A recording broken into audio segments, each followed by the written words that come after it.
the chaos we belong, hunting for our food, purifying water clear. Together we'll stand tall, overcoming fear. Prepare for the worst, hope for the best. Rural Report, our beacon of hope, guiding us through the storms we cope. United we stand, against the odds we fight. Rural Report, shining in the night. Rural Report. Hello again and welcome back everybody to another episode of the Rural Report. I am your Rural 2IC, and this is going to be another one of the ugly truths about SHTF, and more to the point is going to be about SHTF ethics. So the question that I'm going to be focusing on today is, should you help a stranger in an SHTF situation? Somebody comes along, or you encounter somebody that you have never seen before, you have no idea who they are. Maybe they are asking for help, or maybe they look like they could need help, or whatever the situation. Do you help them? And this is one of those kind of moral complexities of survival that gets kind of tossed out as a joke. But what I want to do is kind of run through and explore this, kind of give a little bit of a thought-provoking discussion or monologue, however you want to look at it, on whether or not one should extend help during a societal collapse, during an SHTF situation. And really what I want to challenge you is, as you go through and you listen to this, because I want to look at everything from every angle and kind of both sides, as you sit there and kind of ponder the ethical dilemma that might arise when you are in an SHTF situation. So that way we can put our critical thinking cap on, if you will, and see how we would go through when we deal with something like this, if this was to ever arise. Because one of the key things is going to be you looking inside of yourself. How is it where it's going to align with your values, your morals, and then your potential action or inaction of it? So if we jump right into this, the first thing that we've kind of got to do is we've got to set the place. So you're kind of in that unthinkable scenario. The everything's hit the fan, and we can go through and we can kind of eloquently put it to where we are painting the visual picture of some sort of societal collapse. Now you can insert whatever scenario you want here, but basically you're just trying to put it as some sort of widespread chaos. Resources have come to kind of a scarcity. There's a bunch of lawlessness, things like that. You can make it as detailed as you want, but here it goes on the question that we're going to go to is, what happens if you are faced with pretty much maybe a life or death situation on whether or not to extend help? And there we go. So we're set with the SHTF ethical dilemma. Now, there's a lot of conflicting priorities in a survival situation before we even get to talk about this, right? When we are talking about basic survival, we're talking about trying to make sure that not only ourselves, but the people that we love and care about are safe and fed and warm and sheltered, and everything is good. They're healthy. That we want to not only survive, but do our best to thrive and have some sort of sense of normalcy. So that way we can still have some fun, we can still laugh and still roll up our sleeves and get the work done. Uh, to go through and put somebody into a situation to where 24 hours a day they are in nonstop fear and stress. The body can only take so much. Some people might crack after a few days, some it might take quite a bit longer, but people are not meant to be 24-hour life or death stressed. And so to go through and make it to where you are preparing now. We all have different strengths and different weaknesses. That's a self exploration that one must do, and you go through and you try and make those weak links as strong as you possibly can. And you have to be creative on how you're going to do it. If you don't live near a water source, then maybe it's going to be one of the things. How do you start collecting water? Do I put out rain catchment? Do I, try and build some sort of man-made pond or something like that? Maybe you're an apartment, you don't have a lot of room to grow. What can you do? You have to get creative, because it's all about resiliency and how you are going to make it and how you're going to be beneficial and an asset to your team. Because in any sort of group, when we talk about like a mag, the first word in mag is mutual. Everybody needs to be able to be an asset to the team. Now, when we start talking about helping others, you start getting conflicted priorities as well, because everybody has their own sets of morals and values, as well as you might have it to where you are one of the people that normally help others. And you may have somebody in the group that is completely opposite, and you can start getting conflicts and a little bit of tension and things just in the group, because you're facing a moral dilemma. And to take a pause and kind of consider that tension between not only group members, but it is the safety of not only yourself, but everybody around. And when we start talking about just the very general principle, the concept of survival ethics, okay, and kind of the framework and all the things that go into this, so we can understand the complexity of our choices, because it's just I don't think something that you take at face value. You have it in the old days. They did it in movies and TV shows. Depending on your age, you probably have seen it.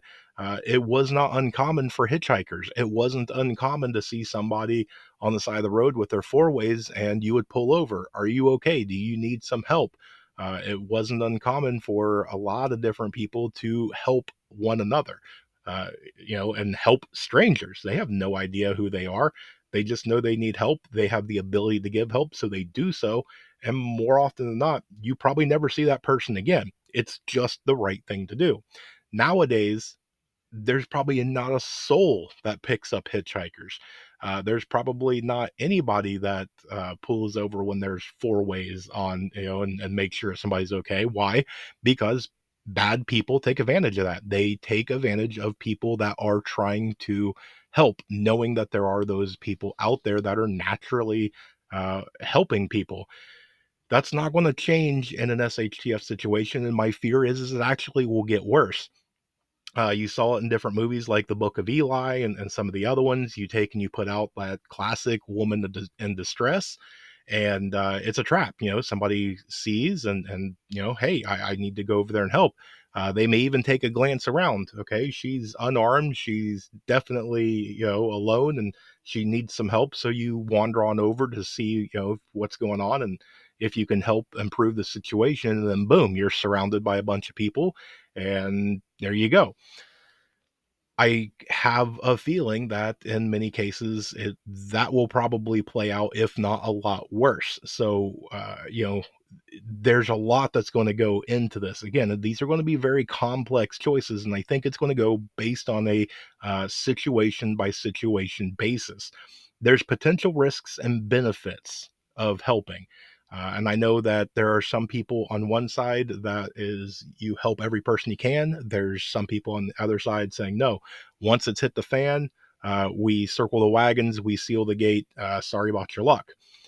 And then I think I'm right in the middle. I definitely see the risks involved, and I think that there is times to where you will have to say no, or you just can't get involved, and you still take that coin flip, that 50-50 gamble on. You saw some bad signs, you got a bad feeling, and you said no, but maybe it was wrong. Okay, and you may never know, and you have to be prepared for that. That just because you saw somebody and it gave a funny feeling, and you looked at some signs, you're like, no, this is bad. There's too much risk. It may not have been, and you may never find out. And you have to be prepared mentally for that, that you may have very well just handed out a death sentence to somebody. And then you have to turn a table. So what happens if that was you? And I think that kind of gives into the understanding as well, that as much as we prepare and as much as we train and as much as we do everything we can to build a community and things, there may, okay, very well may be a chance where you find yourself alone. Maybe you were out on the hunting trip and you got turned around. Maybe there was something happened when you was going from point A to point B, and everybody had to scatter, and maybe you're a little lost. You got turned around, or whatever else, and you're on your way back, and things aren't going well, and you stumble upon a group of people, or even just one other person. If you mean them no harm, it doesn't mean that they see you as no harm. They may see you as a threat and a risk. And that's why I kind of want to make these videos, is you can't just do one side or the other. I think it's very situationally based. Um, and that's kind of what I want to do, is I want to explore some of these potential consequences of your actions or inactions, and kind of the implications. Some of them can be short term and immediate, some can be long term implications. You have to remember that you're going to build a reputation. Maybe you run into somebody that needs help, and you, or who, the small group or whatever, kind of looks at it and goes, nope, we're not helping, absolutely not. Well, maybe that person really need help. Maybe they really desperately needed your help. They posed you no threat or ill will. Somehow they managed to survive, or maybe get found by their own people, and then you get the reputation of those people are not good people. Okay. um, we all don't get the full story. We only get so much information. And if you don't, just because you see somebody and it throws off red flags, doesn't necessarily mean that it's correct. Now, yes, I mean, speaking just me on a generality, if I run across somebody that looks like they need help and there's a lot of red flags, probably I'm not going to go help. There's too much risk for anything. And again, I might go help. It just depends. It's going to be on the situation. But, in the overall, uh, it's just going to see how everything is, and taking in my surroundings, and uh, the way that the day is kind of going. You could have long-term implications on, if you are the ones, instead of just leaving that person, because then you are discovered, right? If there's a person, and then they're there and they're needing help, and they spot you and they know you're there, and maybe they know your direction of travel. um, Maybe they see the things that you're carrying. Maybe you're on coming back from a hunting trip and they see that you've got a deer or some fish or some other stuff. If they take that back to their people, then they know that you're in the area, the general direction that you're heading, and that you have food, and maybe even weaponry, and other things, traps, whatever. It's resources that they could use. And instead of stopping and helping, you gave them a glance and moved on. And they're going to take that information. They're going to do what they will with it.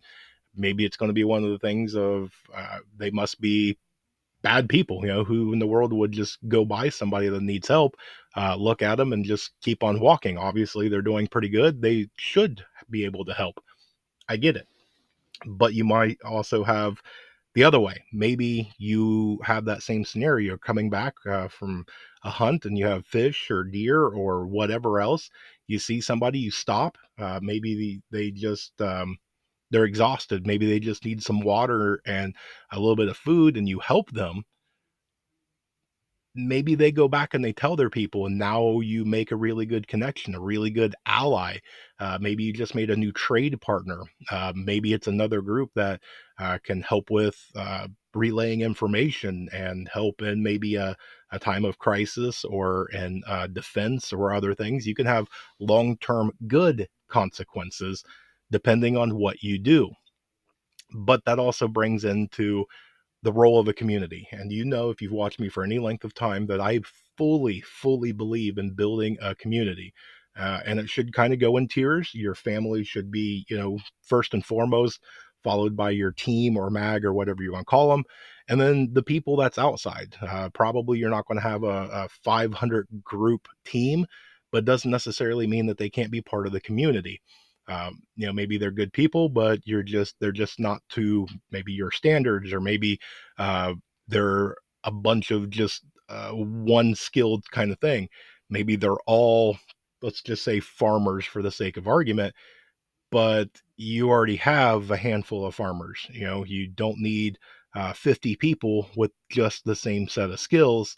And so you're like, okay, look, I've already got this position filled 3 times over. Maybe join another group, build your own group or whatever. It doesn't mean that we can't talk and work together and share and barter and trade and things like that. It just means that I'm here and you're there. And it's nothing bad, right? We all live in different communities. It doesn't necessarily have to be one of those, if you're not in my group, you're an enemy. And then you can start getting that to where you take the what we're talking about out of it.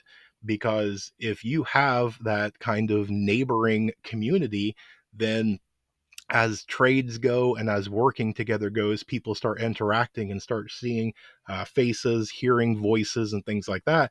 And so when you're out, you get less friendly fire because you can recognize them, as well as if they're in need and they're in help, just because they're not in your group, you go, wait, I know who you are. We need to go and help them. So it takes out that moral dilemma and that moral crisis. Some people, I think, put themselves into that own situation because, and I know it's a little naive, I tend to have a thought process of most people are generally good, and especially in a time of need, even people that are maybe morally questionable tend to uh, dial it back because they're in trouble. They need help. It's not to say that once you help them that they're not going to turn around and do bad things, but usually in that crisis moment, a lot of people tend to relax and accept the help. But it kind of brings us down to the last points of all this, which is the power of the choice. And in a crisis, you have basically an individual that is uh, trying to take in the information and make a call. Some of it is instantaneous. You've got to make that call right now. Some of it is you have some time. They're not in absolute immediate, life threatening danger. And so maybe it's something that you have a few minutes. Maybe there's somebody with you and you can discuss a few things. Um, and it kind of comes into, some of the things that we can talk about now. If you played a game and you had to pick, who it is that you're going to help, and you have a guy over here in slacks and a polo and all that, and he needs some help, and you have a guy over here that is dirty and filthy and clothes are torn and all this other stuff, and you're going, all right, which one's the least dangerous and actually sincere about needing just a little pick me up. A lot of people would look over to, the well dressed person, and right or wrong, I don't know. It's just a game, right? But the thing is it's profiling. And then profiling is not a bad thing when it's used for the right purposes. The only thing is, though, is if you are looking for, one set visually, we're talking SHTF. We're all probably eventually going to look like the person with tattered clothes and maybe hasn't showered every single day. Maybe a little dirty, a little filthy, maybe a little smelly, whatever. But we've all got to take in the understanding on how we're thinking now in relative peace and safety versus what it's actually going to be like in a crisis, full on SHTF situation. And one of the things I really want to do is I want to kind of encourage you, if you haven't thought about this, and I'm talking seriously thought about this, one, it's a good idea to do this thought process by yourself. Go through and soul search yourself. Look at your values, look at your morals, and look at the different things. It's going to give you a much more informed way of decision making for you and how you think that you would respond, right? We can war game all we want, but until we're in that actual situation, we don't truly know what we would do. Um, and then take this to your team, and talk it out. Don't just do it as a quick 2 minute drill. Actually talk it out. What would you do? And, pretty much there is technically no right or wrong answer. Um, but it kind of gives you an insight on how everybody else's thought process is, and the way that they're thinking and leaning. And it's one of the things that might help your team really get a good understanding about each other, because if we ever get into a situation like that, then if you have somebody that is a helper and somebody that's the exact opposite, depending on who gets to them first, again, we could get into a very bad safety issue. We could make it to where we're basically self creating a crisis where one shouldn't be.